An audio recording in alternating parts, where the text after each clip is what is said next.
High বন্ধুরা, দেবার্চনা কিচেনে তোমাদের সবাইকে ওয়েলকাম জানাচ্ছি। নিশ্চয়ই ভালো আছো, আমিও খুব ভালো আছি। তা আজকে আমি তোমাদের জন্য আমার কিচেনে একটা নতুন রান্না এনেছি। নতুন ঠিক না, এই রান্নাটা তো সবাই খেয়ে থাকো, আমি একটু অন্যরকম করেছি। এটা হলো চিংড়ি মাছ ভাপা। দেখো কি করে করব সেটা তোমরা দেখতে থাকো। তারপরে দেখে যেভাবে আমি করেছি তোমরা ঠিক এইভাবে রান্না করে খেয়ে কেমন হয় আমাকে অবশ্যই জানাবে। এবার আমি দেখো কি করেছি, চিংড়ি মাছটা ভালো করে ধুয়ে নুন হলুদ মাখিয়ে নিয়েছি। তারপরে দেখতে থাকো একে একে আমি কি করছি, দেখতে থাকো। হ্যাঁ, তোমরা লাইক শেয়ার কমেন্টস করবে, একদম ভুলবে না কিন্তু। এবার আমি একটা পেস্ট বানিয়ে নিয়েছি, কাজু আর একটু সাদা সর্ষে, একটু লাল সর্ষে আর 2 কোয়া রসুন দিয়েছি, দিয়ে এটা আমি পেস্ট করে নিয়েছি। আর এর মধ্যে একটু টমেটোও দিয়েছিলাম। যেটা পেস্ট করে নিয়েছি সেই পেস্টটা আমি এর সঙ্গে মিশিয়ে নিচ্ছি এই টিফিন বক্সের মধ্যে। দেখো বেশ সুন্দর করে পেস্টটা হয়ে গেছে। পেস্টটা কিন্তু খুব মিহি করে করতে হবে। এই মশলাটার পরেই রান্নাটা টেস্টি হবে। এবার এর মধ্যে আমি কি করছি দেখো, একে একে কি করব দেখতে থাকো। তোমরা কে কীভাবে রান্না করো আমাকে জানাবে, আমিও তোমাদের মতো করতে পারি। এবার দিতাম হলুদ, পরিমাণ মতো দেবে হলুদ, এটাতে খুব বেশি হলুদ লাগে না।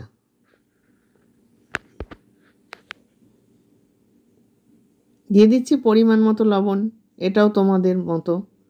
আর লঙ্কাটাও আমি ওর মধ্যে বেটে দিয়েছিলাম, আর একটু দেখো গোটা যদি আমার লাগে আমি গোটাও দিয়ে দেবো। এবার দিচ্ছি সর্ষের তেল, দিয়ে এটা ভালো করে আমি মাখিয়ে দেবো, সুন্দর করে মেখে দেবো। এতে কিন্তু কোনো নতুন করে জল দেয়া লাগে না। দেখো এখনই রঙটা কত সুন্দর লাগছে না বন্ধুরা, টেস্টটাও ঠিক তেমনি হবে।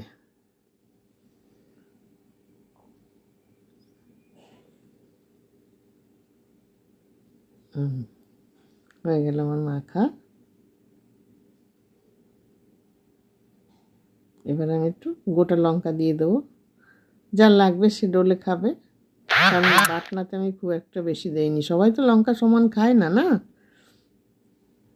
5টা লঙ্কা, কাঁচা লঙ্কা আমি দিয়ে দিয়েছি। এবার ঢাকনাটা লাগিয়ে দিলাম। দিয়ে কি করছি দেখো,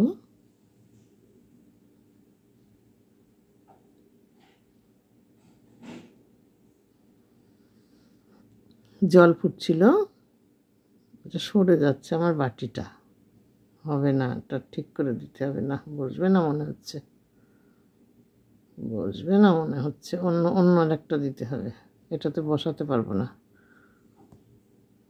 বসবে কি না, দরকার নেই, এটা তুলেই দিলাম। এটা উঠিয়ে আর একটা রিং ওই যে এর মতো বসিয়ে তারপরে বাটিটা দিয়ে দেবো এর উপরে ঢাকনা। জল এরকম করে ফুটবে, এই ঢাকনাটা দিয়ে দিলাম। ঢাকনা দিয়ে দিয়েছি, দেখা যাক কেমন হয়। আমি না বন্ধুরা বেশিরভাগ মাইক্রো ওভেনে দিই, আমি এইভাবে দেই না, কিন্তু আজকে দিলাম। যদি দেখি যে জল জল মতো আছে তাহলে তো মাইক্রো ওভেন আছে আমার। ঢাকনাটা খুলে দেখেই নিই কী হয়েছে, একটু পাতলা রয়ে গেছে, না এটা আমি মাইক্রো ওভেনেই দিয়ে দিই, বলো, তাহলে খুব সুন্দর হয়ে যাবে। আমি সাধারণত এগুলো মাইক্রো ওভেনের মধ্যেই দিই। মাইক্রো ওভেনের বাটিতে এবার আমাকে ঢালতে হবে, ঢেলে আরেকটু মাইক্রো ওভেনে দিয়ে দিলে সুন্দর হয়ে যাবে। দেখো দাঁড়াও, আমি মাইক্রো ওভেনের বাটিটা একটু রেডি করে নিই, ততক্ষণে তোমরা একটু অপেক্ষা করো। একটা ঠান্ডাও তো করতে লাগে। ধরতে পারছি বাটিটা।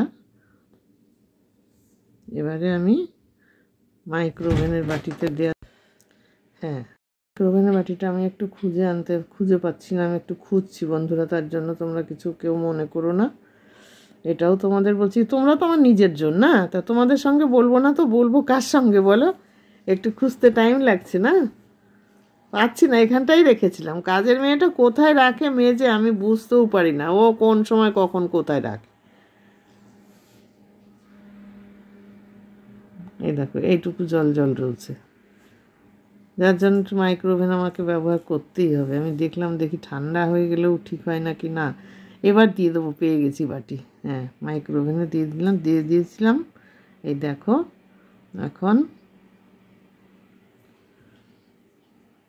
দেখতেও বেশ সুন্দর লাগছে। যাই হোক, তোমরা আমাকে সাবস্ক্রাইব করতে ভুলবে না, লাইক শেয়ার কমেন্টস করো। তোমরা ভালো থাকলে আমি ভালো থাকবো। আজ এখানেই।